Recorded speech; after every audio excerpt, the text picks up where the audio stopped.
Friends, કેમ છે? તો આજનો ટોપિક છે ગાંજો પીવાથી શું ખરેખર જેલની સજા થઈ શકે છે ખરી? તો ભાઈ હા, ગાંજો પીવાથી જેલની સજા થઈ શકે છે.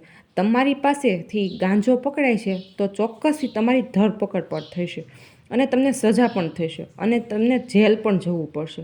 પરંતુ તપાસ કરનાર અધિકારી હોય તમને પકડે છે અને તમારું બ્લડ સેમ્પલ લે છે અને તે FSLમાં મોકલે છે અને FSLમાંથી રિપોર્ટ આવ્યા બાદ જો સાબિત થઈ જાય છે કે ચોક્કસથી તમે ગાંજો પીધેલો છે તો તમને NDFA એક્ટની સેક્શન નંબર 27 પ્રમાણે તમને 1 વર્ષની સજા પણ થઈ શકે છે.